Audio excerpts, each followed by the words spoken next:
Well, good morning, everybody. My name is Jim Howell, County Commissioner, and this is the Board of County Commission meeting for the date of April the 13th, 2016.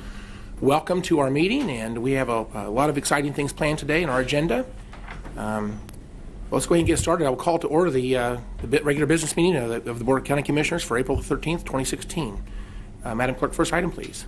Invocation to be led by Chaplain Lauren Phippen, Believers Southern Baptist Church.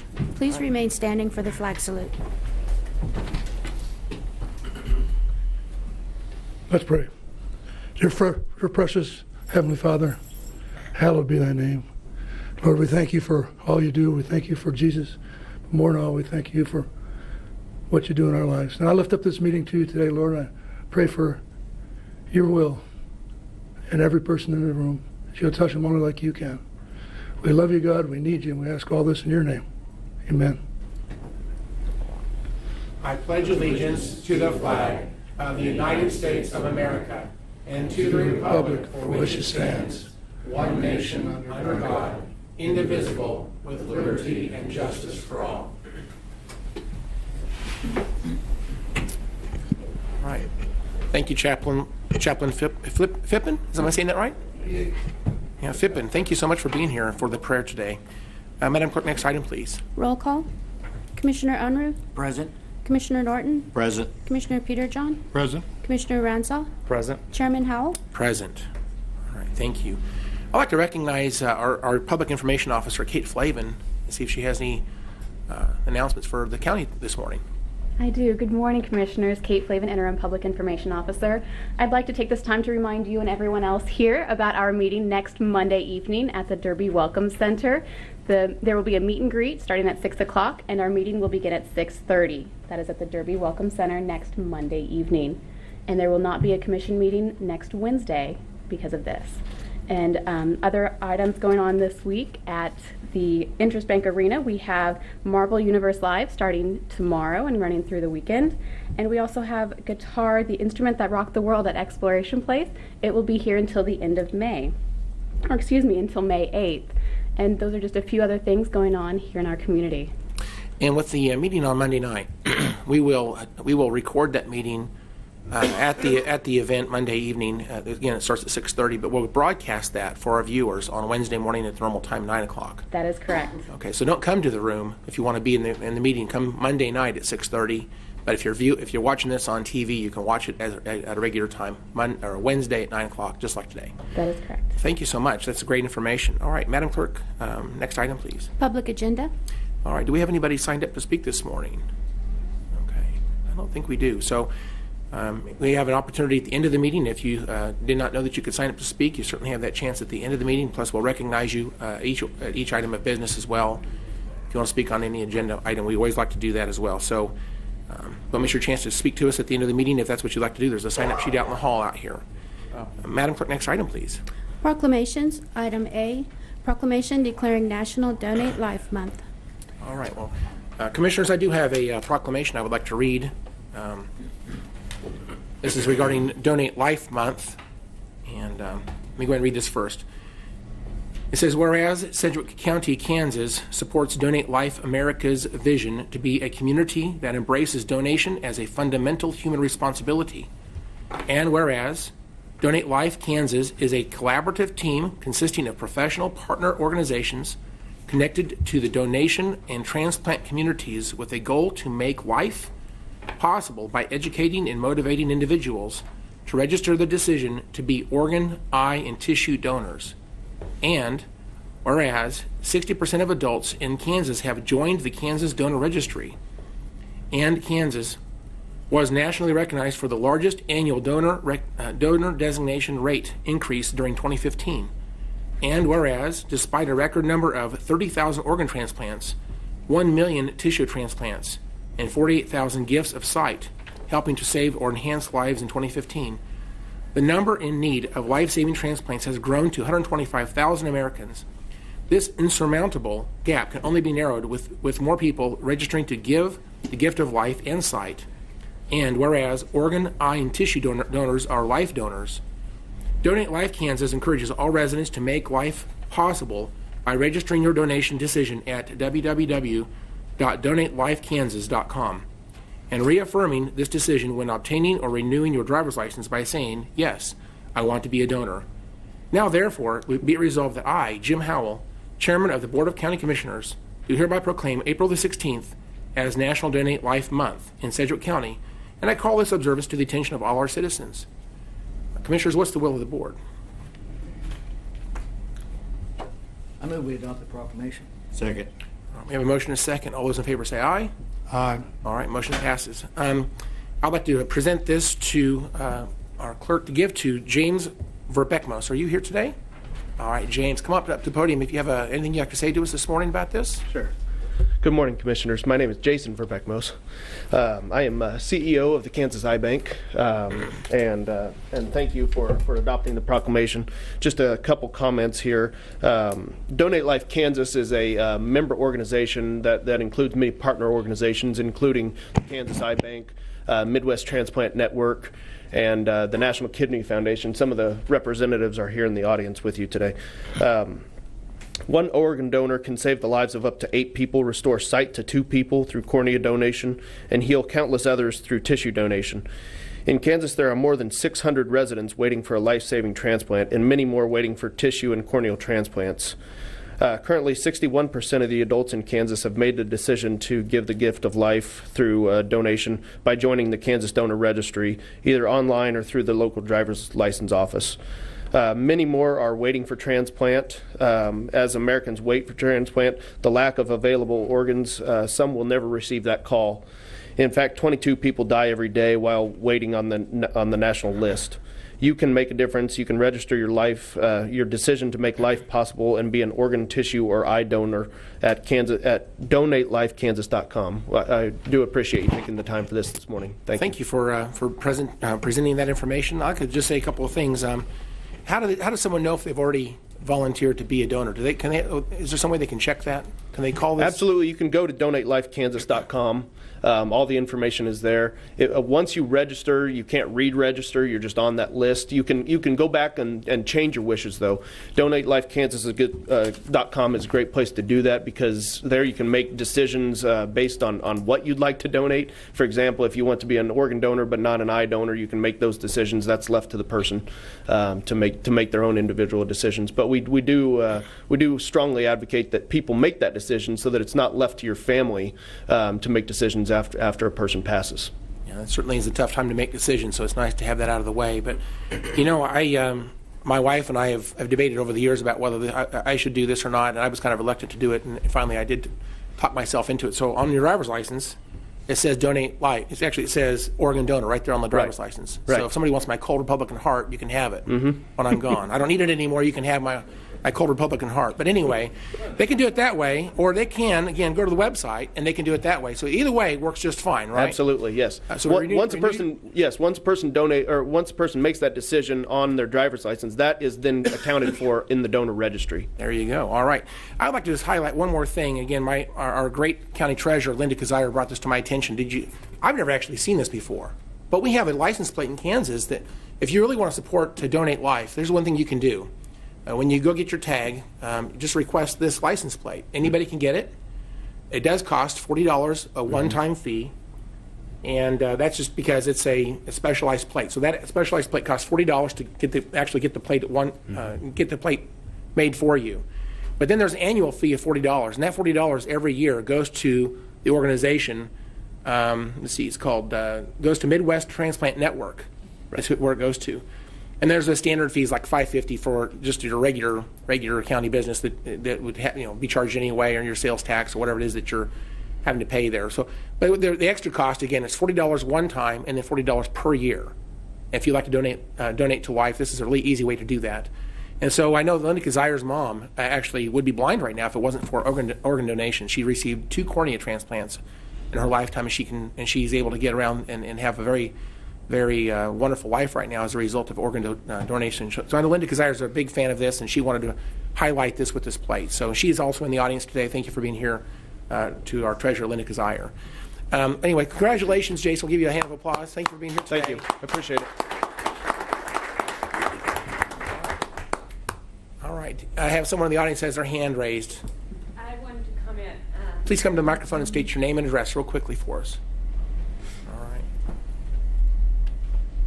Yes, my name is Angie Lewis, and I'm an ambassador for the Midwest Transplant Network.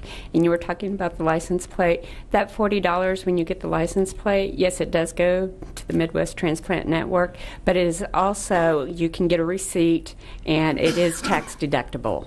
That was actually on my list of things to mention. I'm sorry I didn't mention that. It is tax deductible gift. So every time you pay that $40, it's yes, it's it is a deductible. tax deductible item. That's great. So yes. I think I'm looking at my notes here. That is all the notes I've got here. So that's great. Thank you for Yes. that reminder. And I appreciate you keeping me straight and everything. That's great. No problem. I need that help. All right, we're going to go on to the next item. Next item, please, Madam Clerk.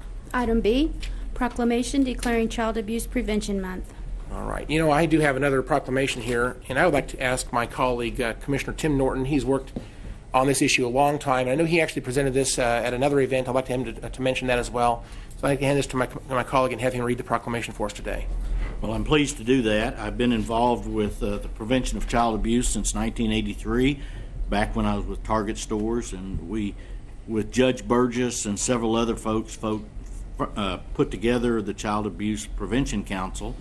It lasted for about 7 years, and eventually we saw that the issue was much bigger than the small group of people that was working on it, and Kansas Children's Service League, a state organization with national prominence, stepped in and took that issue in our community, and since it's grown, and we're proud to do this proclamation. I would like to read this proclamation into the record. Whereas children are key to the state's future success, prosperity, and quality of life, and while children are our most valuable resource, they are also our most vulnerable.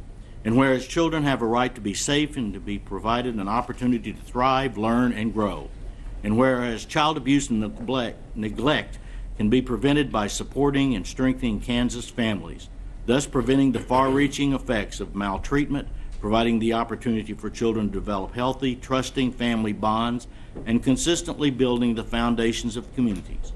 And whereas we must come together as partners so that the voices of our children are heard by all, as we as a community are extending a helping hand to children and families in need.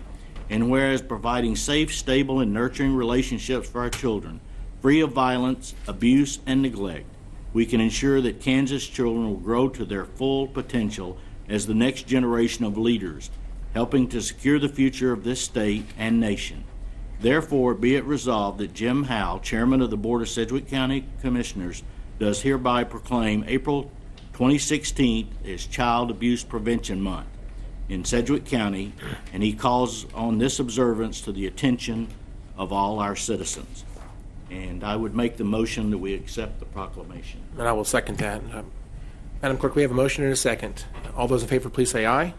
Aye. All right, motion passes. And I believe Vicki Roper That's is correct. here from Kansas Children's Service League to accept, and I see Diana Shunn with Child Advocacy Center and Cindy Miles with, are you here with the Junior League, Cindy? Or I was here with Wichita Coalition for Child Abuse, okay. I never can guess what you're doing, so. You want to pass that on to Vicki? Plenty to be done. Thank you. And I'd also like to recognize Debbie Kennedy from the Children's Home is here, and I think there's others. You may introduce all. Yeah, I'll have them stand here at the end. Okay. Well, thank you, Commissioner Norton and Chairman Howe and Commissioners, for adopting our proclamation recognizing April as Child Abuse Prevention Month. My name is Vicki Roper, and I am the Prevent Child Abuse Kansas Director at the Kansas Children's Service League, and I am also the chair of the Wichita Coalition for Child Abuse Prevention. On March 17th, 2016, in anticipation of Child Abuse Prevention Month this year, the National Commission to End Child Abuse and Neglect Fatalities completed their 2-year study and released their final report. And Wichita, Champions for Children, is a 3-page insert into the report which tells the story of the Wichita Coalition for Child Abuse Prevention, a 130-member coalition representing 60 different agencies. You have a copy in front of you in your packet on the left-hand side, and it is one of only 4 featured stories in the final 174-page report, and it is the prevention story.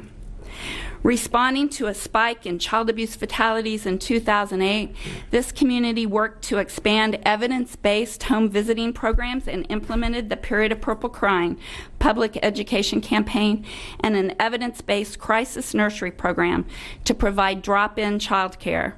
A video was shown by school resource officers about preventing shaken baby syndrome to every high school sophomore in public and Catholic schools. Half the children who died were killed by mothers' boyfriends living in the home, and so this coalition created the Greater Wichita Fatherhood Coalition to engage fathers and boyfriends around child development, and they provided technical assistance to help agencies become more father-friendly. They also educated the medical community, as we know that a lot of our fatalities were seen by medical community previously. They did this with a combination of public and private funding. This community stepped up. There was a significant reduction in maltreatment deaths from 2011 to 2013. There were none. And in all other years, there were either 1 or 2 after the original 8 that had occurred in 2008. But as if to remind leaders just how difficult this work really is, 4 children died from abuse in 2015 in Wichita, 2 of them allegedly killed by boyfriends in the home. To say that this was disappointing news is an understatement. It creates a new sense of secondary stress on the front lines, and it brings back that trauma of 2008. But it also creates a renewed sense of urgency for all of us. Pinwheels for Prevention is the Prevent Child Abuse America campaign that is based around the message that all children should be raised in healthy, nurturing homes free from abuse and neglect. The pinwheel represents the need to prioritize child abuse prevention right from the start, and you should each have a pinwheel pin in your packets that you can wear each year in April. Members of our team are here today, and I would like them to stand and be acknowledged. So, Debbie. They represent the Junior League Wichita, Kansas Children's Service League, Child Advocacy Center of Sedgwick County, and Wichita Children's Home, all key partners in this initiative. They really all rolled their sleeves up on behalf of kids and families in this community and did it.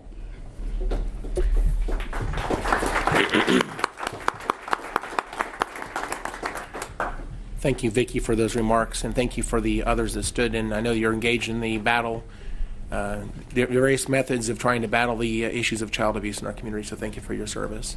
Commissioner Norton has other comments.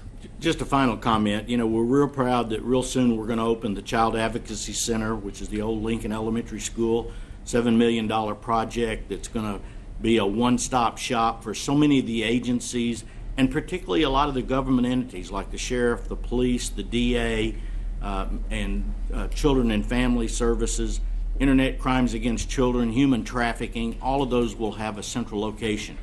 But along with that, we're proud that our children's home is getting ready to have a new location and a brand new building. So, you know, there's some wonderful things going on for that population in our community that tells the story of a community that cares about our children, our most vulnerable. We want to make sure they get good education, live in safe families, and that the families understand good parenting tenets and can make sure that they're safe and happy and healthy and become the leaders of the future. So, you know, it is about services, but it's about investing in the future so that we have that continuum of care for our children. And I have to tell you, I'm very proud that we're a community that will step up, not only in the public side like government, but in the community to raise that kind of money to build those kind of facilities that will carry us 50 years into the future taking care of our children. And thanks for being here today, all of you. And I have to tell you, as long as I've worked on this issue, thank you for what you do, because you're dealing with children and families many times at the worst times in their life. And somebody needs to do it, and I don't know that I raised kids, and I don't know that I could do it the way you do it. Thank you very much. Let's have a final round of applause for you all and go on to the next. Again, thank you so much for everything you do. We do need to go on to the next item, please. And Madam Clerk, I'm going to go ahead and take the latitude here to recess the regular meeting of the Board of County Commissioners and call to order the governing body of Fire District 1 for the month of April the 13th, 2016. All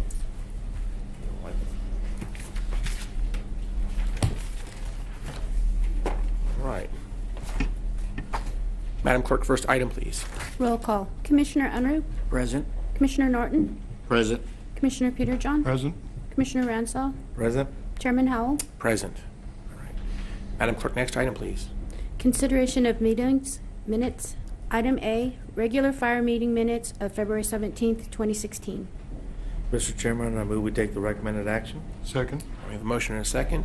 Madam Clerk, please call the vote. Commissioner Unruh, Aye. Commissioner Norton, Abstain. Commissioner Peterjohn, Aye. Commissioner Ransall, Aye. Chairman Howell. Aye. All right. Thank you. Next item, please. New business, item B, acceptance of a donation from ALLISTON Resources Limited Partnership. Good morning, Commissioners. Larry Tangney, Deputy Chief of Fire District Number 1. Earlier this year, we were contacted by Paula Barden and Pam Good, who are owners of a resident at 5053 North 143rd Street East, about the possible donation to the fire district for training. This is the first time we worked with legal, and we've got a contract to go through and do everything right to meet some of the NFPA standards for live fire burning and training in the facility. I want to talk a little bit about what we use these houses for in the past.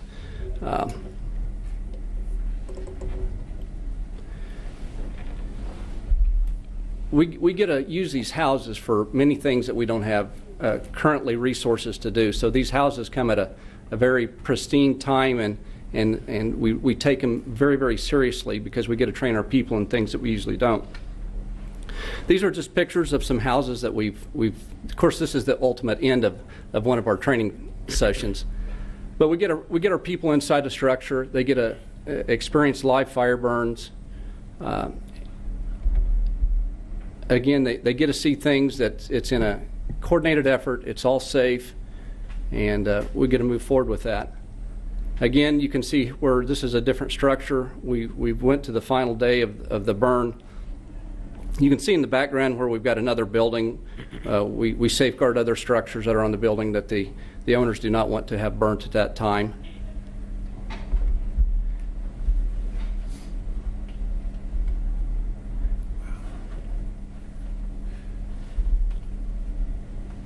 And again, what it is, it's a great resource for our fire district to be able to move forward and utilize these resources that when citizens come forward and donate that. At this time, I would like to introduce Parla Barden and Pam Good. They're in the audience. If you'd please stand. Thank you so much for consideration of donating this to the fire district for training. Yeah.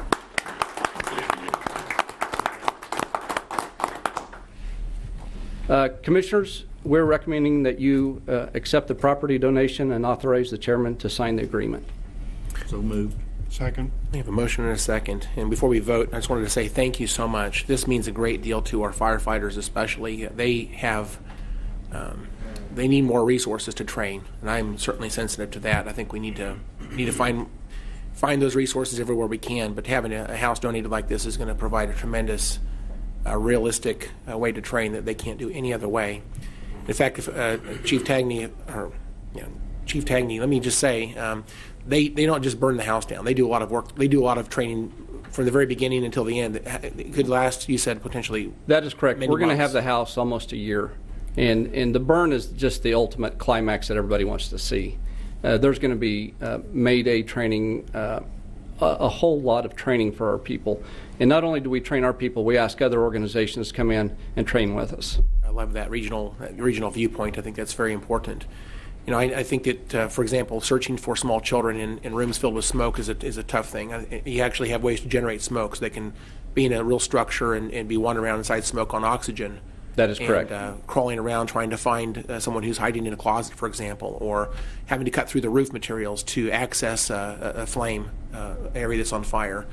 Those types of things can be done in a realistic scenario rather than made up, props or something in a parking lot the way we have had to train in the past. And so this is a tremendous resource, and nothing better than seeing a real house go through the various types of emergency things that you might come across. And so I just think it's fantastic. So thank you so much for the donation. It really is important.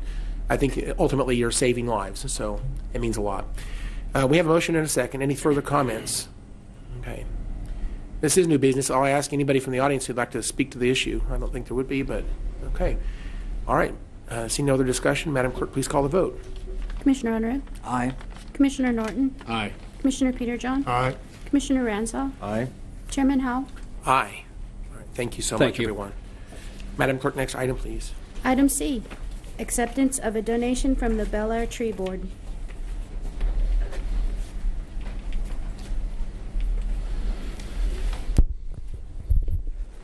Good morning, Commissioners. My name is Robert Timmons. I'm a Division Chief with the Fire District Number 1. We received a letter on March 11th of 2016 from the City of Bel Air Tree Board in which they expressed a desire to donate and plant a survivor tree on the property 4343 North Woodlawn, which is our Station 37.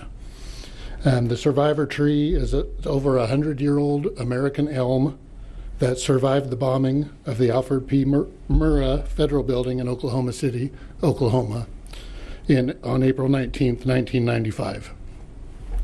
We do have a Bel Air City Council member, Guy McDonald, here today, as well as the president of the tree board, Gary Northwall, if they'd like to stand. And our recommended action would be to accept the donation of the survivor tree and ask the commission to sign a letter of appreciation to the City of Bel Air and the tree board on behalf of the fire district. Very good. Thank you, Chief Timmons, for the presentation. And thank you both for being here today. And I'll ask, does anybody from the audience want to speak on this item? All right, seeing none. Commissioners, what's the will of the board? Commissioner Unruh. Mr. Chairman, I'd make the motion that we accept the donation of the tree.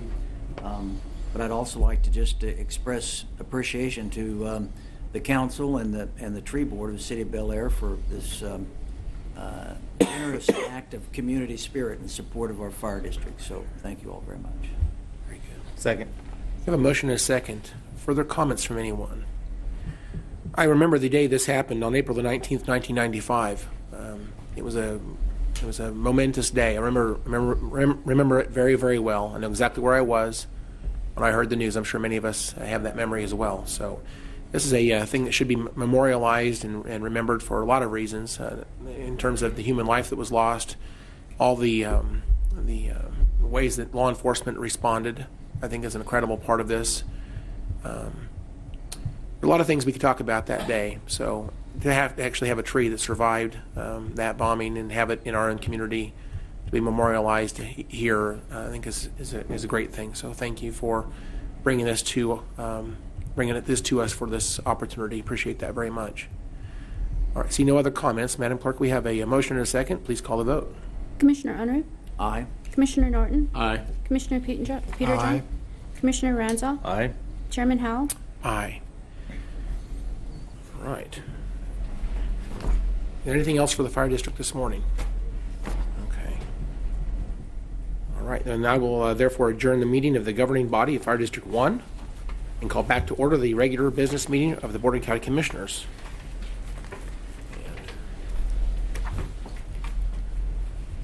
Madam Clerk, next item, please. New business, item C, acceptance of a petition requesting creation of a road improvement benefit district in Redmond Estates Addition and action to set the date and time for a public hearing on creation of the benefit district. Good morning, Mr. Chairman, Commissioners. I'm Joe Norton with Gilmore and Bell, the county's bond counsel.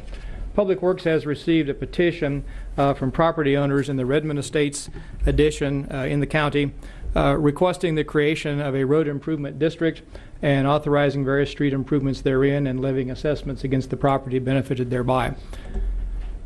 Redmond Estates is located on the map before you. It's kind of small, but basically it's It's north of MacArthur, south of 31st Street South, between 119th and 135th Street West. Whoops.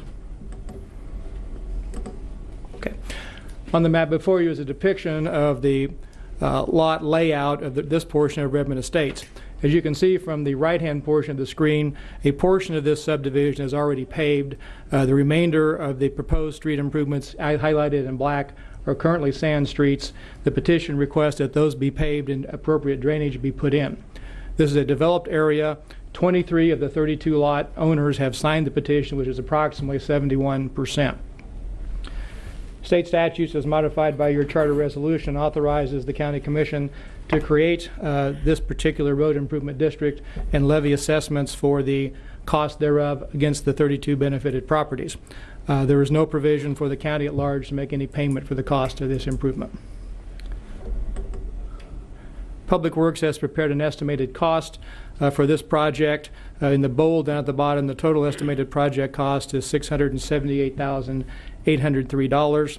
And when divided by 32, that would be an estimated principal cost per lot of about $21,213, which property owners have opportunity to pay in cash or spread over assessment period financed by county bonds and repaid on tax statements.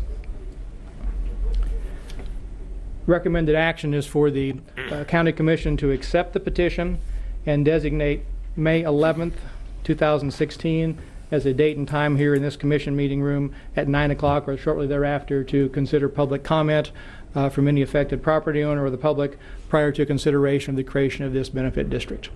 Jim Weber is here also from Public Works, and here I will attempt to answer any questions you may have.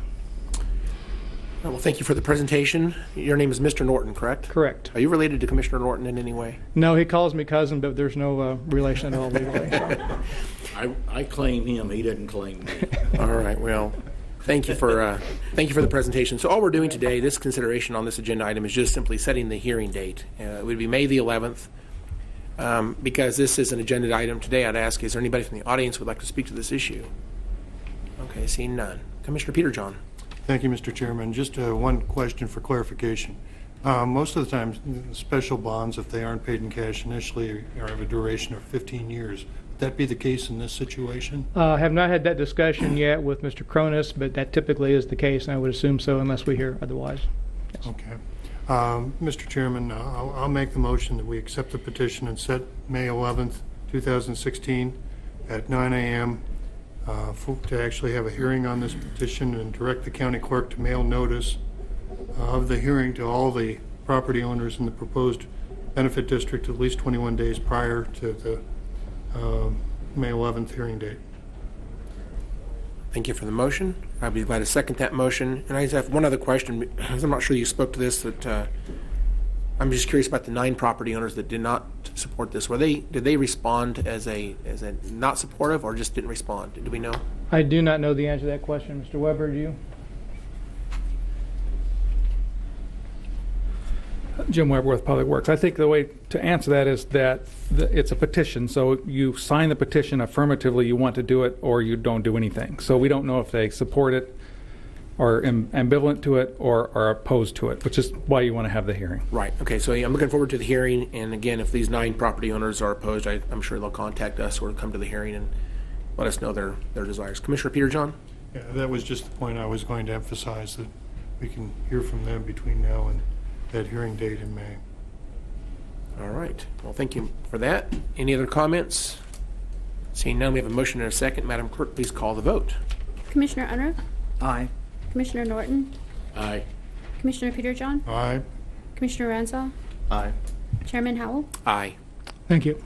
Thank you so much, Mr. Timmons. Mr. Norton, excuse me. I knew your name. Got it. All right. Madam Clerk, next item, please. Item D, report of the Board of Bids and Contracts regular meeting on April 7th, 2016. Good morning, Mr. Chairman and Commissioners. Joe Thomas, Purchasing Director. The meeting of the Board of Bids and Contracts of April 7th results in 2 items that we're presenting to you this morning. Item number 1 is the road improvements for 135th Street West between 95th and 103rd Street South for Public Works. This recommendation is to accept the low bid from APAC Kansas Incorporated in the amount of $583,200 $783.50. And item 2 is the 2016 Asphalt Surface Rejuvenation Project for Public Works. The recommendation is to accept the bid from Cutler Repaving Incorporated in the amount of $1,759,714.20. I'll be happy to answer any questions you may have, and I recommend approval of both items. Commissioners, what's the will of the board? Mr. Chairman, I move that we approve the recommendations of the Board of Bids and Contracts. Second. Have a motion and a second. Any further discussion? I'd like to ask our public works engineer if he can talk about the bid from the second bid for the asphalt resurfacing rejuvenation. Does this seem like a reasonably good bid to you? Because we only had one bid. I'd just like to get your perspective on it. Chairman Howell, David Spears, Director of Public Works. Staff tells me, looking at the unit prices this year compared to last year, very close to last year's bid prices. We've used this company for many years, probably at least 15, and we're very happy with the bid. It is a patented process that they use. They recycle 1 inch of asphalt and add another inch of asphalt to that, and we use them pretty exclusively on roads that are curb and gutter, so that they can, and a lot of them are 4-lane roads, and so that they are able to put this down without coming up over the gutter part of the road. And we'll be doing we're doing Oliver over by Spirit, some work down on South Meridian, some work on 63rd Street South, and some work in Colwich up on 53rd Street North. So really, like 4 different projects is what this is for. It'll total to about 16 2-lane miles, although some of them are 4. Everybody understands 16 2-lane miles. So we feel it's a real good price. Yeah, that sounds like a pretty good deal to me as well. All right, Commissioner Peterjohn has further comments? Yes, a quick question. Can you give us a rough idea in terms of the time frame for these 2 items? Are they likely to be completed this year, or is there a chance they might carry over easily into this year? 17? It'll be completed. In fact, in the contract that we have a date that it must be completed by, and that is in September. But we think they'll be completed well before that, probably before school starts. Thank you. See no other discussion. We have a motion and a second. Madam Clerk, please call the vote. Commissioner Unruh? Aye. Commissioner Norton? Aye. Commissioner Peterjohn? Aye. Commissioner Ransall? Aye. Chairman Howell? Aye. Thank you, Commissioners. Thank you, Mr. Thomas. Madam Clerk, next item, please. Consent agenda. Mr. Chairman, Mike Scholes, County Manager, recommend you approve consent agenda items Echo through Kilo. So moved. Second. Okay, we have a motion and a second. Any discussion? See no discussion. Madam Clerk, please call the vote. Commissioner Unruh? Aye. Commissioner Norton? Aye. Commissioner Peterjohn? Aye. Commissioner Ransall? Aye. Chairman Howell? Aye. All right. Madam Clerk, next item, please. Public agenda. Is anybody here now like to address the commissioners on the public agenda? Okay, seeing none. Madam Clerk, next item, please. Legislative issues. All right, commissioners, do we have any legislative issues this morning? Commissioner Peterjohn. Well, thank you, Mr. Chairman. I would be remiss if I didn't point out that Governor Brownback struck a blow for, I think, the little guy and for private property rights by vetoing Senate Bill 338. And I know we've talked about legislative issues at various times in terms of bills that are pending, but this is one that at this point, unless there's a veto override, I think it would be done. But I'd be remiss if I didn't point out and provide some public commend some legislators, and I'm taking this from some comments that are in the journals of either the Senate or the House. Senator David Haley, who's one of 2 African-American state senators, had a very lengthy explanation of vote in opposition to this bill, and I want to quote briefly from it before bringing it back to kind of on a more local basis. But Senator Haley said, "In my 23 years as a Kansas legislator, and as but one of only 3 attorneys in the Senate, this is the first protest I have ever lodged on any measure of the thousands I have considered. This chamber now further denigrates real property rights to which every Kansan should be heir. Senator Haley goes on to say that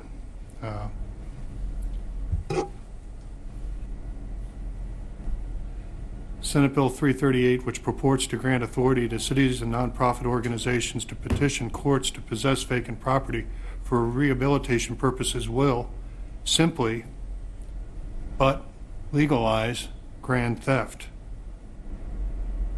Senator Haley goes on to say, principles of real property ownership should always inure to the rights of the citizens, not to a developer's bottom line or even a desire to enhance appraised value for tax purposes.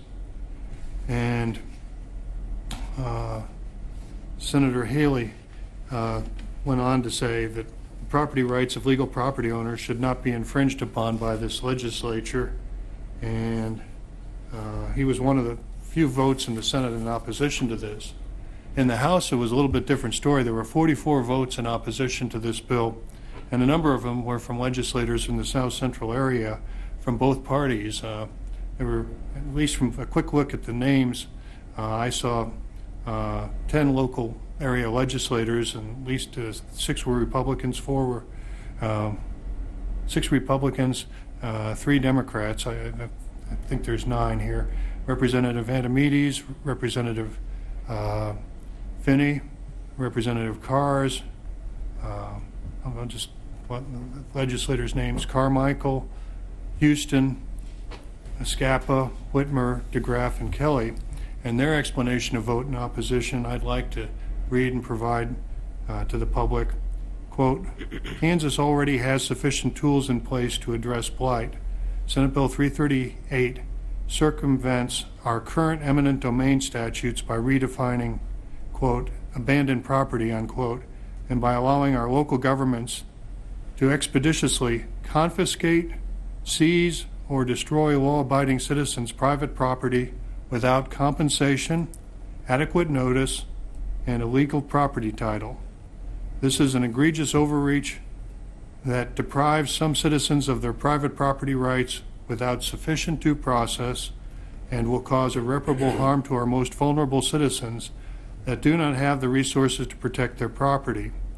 The explanation of vote was signed by Representatives Finney, Houston, Carmichael, and Kelly.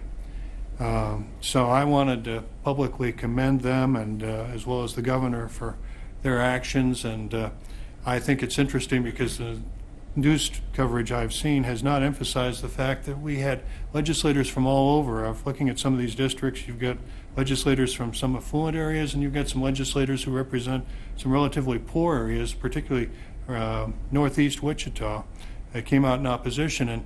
And I'd also add that there were a number of legislators from northeastern Kansas and Wyandotte County that also voted against this bill too.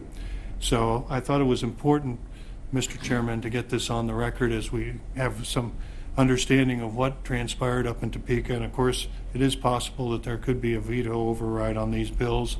I would mention also that among the 44 votes, the Speaker of the House, Ray Merrick, was also one of the 44 too. Thank you, Mr. Chairman. Thank you, Commissioner. Commissioner Ranzau. Thank you, Mr. Chairman. I hadn't planned on speaking on this issue today, but I do want to echo the sentiments of my commissioner. I personally have heard from a wide range of people opposing this bill. White, black, Democrat, Republican. There was bipartisan opposition for the reasons that were so clearly stated in those explanations. And I thank the commissioner for reading those and putting those on the record so that people can understand in better detail some of the rationale behind the opposition. One of the things that those explanations said that there's already sufficient tools. And I will point out that every year, Sedgwick County sells a number of properties throughout this county in the tax sales because people are delinquent on their taxes. They're often sometimes vacant lots, sometimes houses that are old and in need of repair. And I would encourage anyone who's interested in addressing blight to participate in those auctions and buy those properties and homes and fix them up. I've encouraged Habitat Humanity and Mennonite Housing to get involved and address blight using the existing tools. To this point, they've elected not to do that, but this is an example of tools that are already out there that people can use that I don't believe are being fully utilized.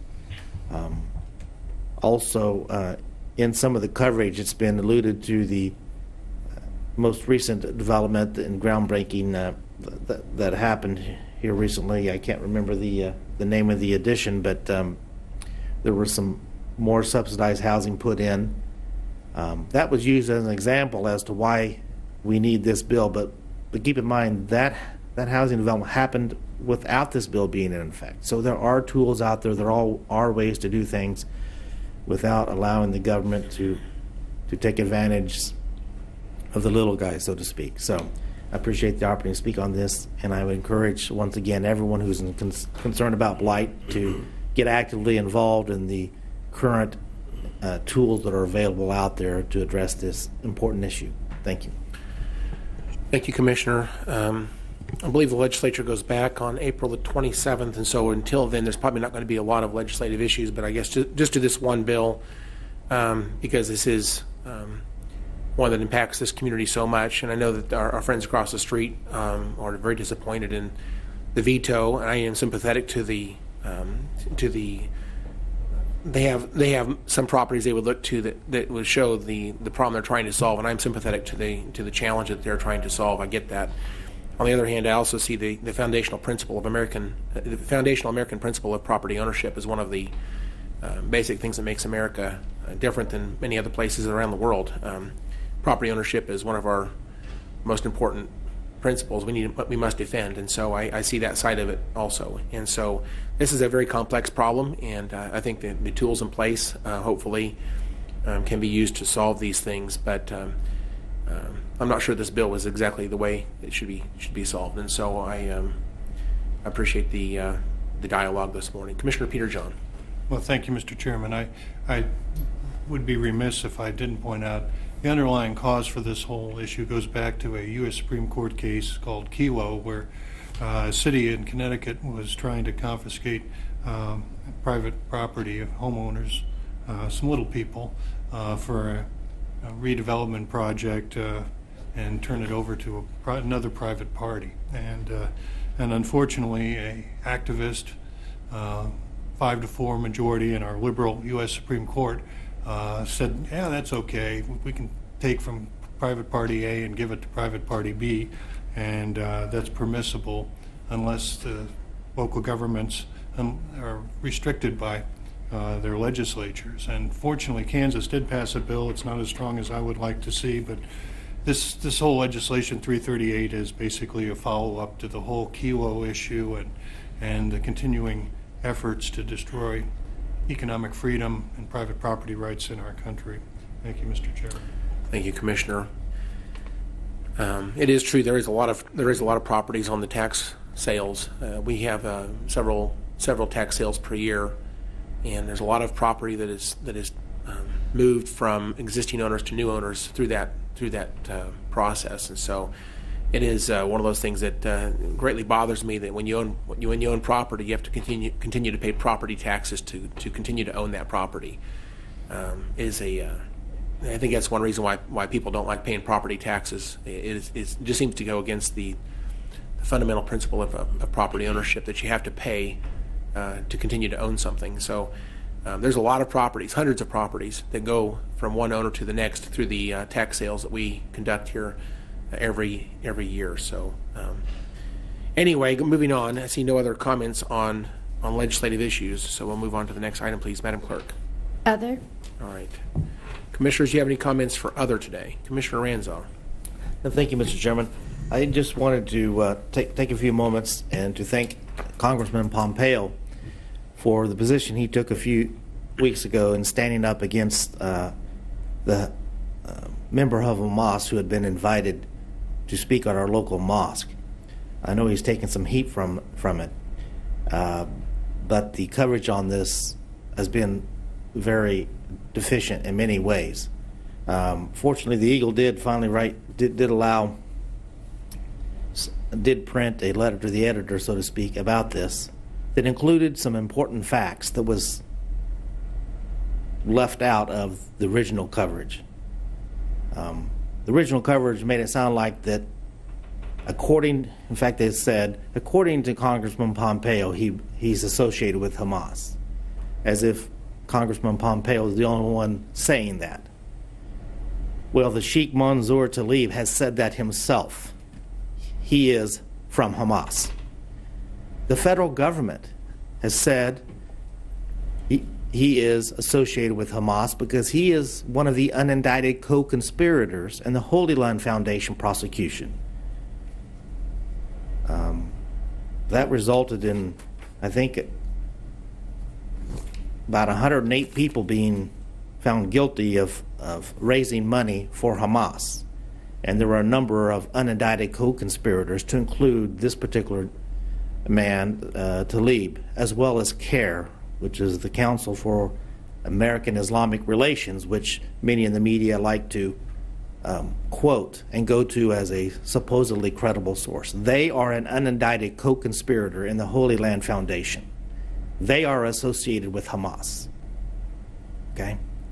So I think it's appropriate for Americans to stand up and say, we don't want fundraisers on behalf of Hamas going on in our community, or people who have a history of going around the country in the past and present raising money for a terrorist organization. Some of the local media want to make the story about the Americans exercising the right to protest and carry firearms to defend themselves. That's not what this is about. The true story was buried and hidden. This isn't the first time the Eagle has covered up information related to Islamic terrorist activities. And I find that very disappointing, that you have to get a letter to the editor or the Sedgwick County Commission to get the facts out about this particular individual. Why is this information being covered up? Is the Wichita Eagle intimidated or afraid of what might happen to them if they cover the story?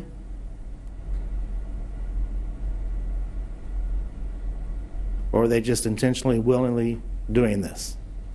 I'm not sure what the answer is, but I think our community has a right to know. Thank you, Mr. Chairman. Thank you, Commissioner. Commissioner Peter John. Well, thank you, Mr. Chairman. I'm going to go off in a slightly different area, but I very much appreciate comments of my colleague. April 13th is an important day in American history, and I'd just like to get on the record why. In 1743, the third President of the United States, Thomas Jefferson, was born on this day in Albemarle County, Virginia. On April 13th, 1830, at a time of sectional strife, President Andrew Jackson gave a famous toast which stated, "Our federal union, it must be preserved," unquote. Seems particularly timely in light of what happened on April 13th in 1861. After 33 hours of bombardment, the Union held fort in Charleston Harbor. Fort Sumter surrenders to the Confederate forces, and the Civil War is officially, conflict is officially underway on April 13th, 1861. And if you're a fan of movies, and one of my favorites, Apollo 13, on April 13th, 1970, the moon-bound Apollo 13 spacecraft is crippled when an oxygen tank exploded. So April 13th is an important day in American history. I wanted to get it on the record. Thank you, Mr. Chairman. All right, thank you, Commissioner. Other commissioners, any other comments? I would just want to say, I guess this Saturday I'd like to let the community know that we're doing a community cleanup in the Oaklawn Improvement District, Sunview Improvement District. This is Saturday at 8 o'clock. If anybody from the community would like to participate, please come on out. We have many folks already volunteering to help. We have people with pickup trucks and trailers going to go around the community and help clean up things that need to be discarded. We've got a number of dumpsters planned there at just south of 47th Street on Clifton, near the Helping Hands thrift store. And I want to thank Clifford Helms and Andre Cisco and the churches that are involved in doing this together.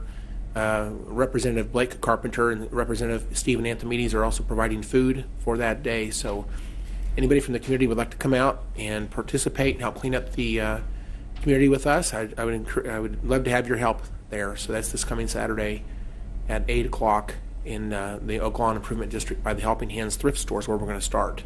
Commissioner Peterjohn, any other comments? Well, thank you. I had thought about holding off until our meeting next Monday when we're holding our first evening meeting, but April 23rd there's going to be a law enforcement appreciation parade in downtown Wichita. It's a Saturday. It's a little bit earlier and in terms of advance notice, but I think it's a significant event that we need to get the word out, and for folks express our appreciation for public safety folks who help keep this community safe. I think it's a significant event, and I believe this parade was held last year, but it's not an event that's been out there for a long period of time. So I wanted to just get that information out too. Thank you. Very good. See no other comments. Manager, anything else today? That's it. Counselor, anything else? All right. I think we're at the end of our meeting, so we're adjourned. See you next Monday.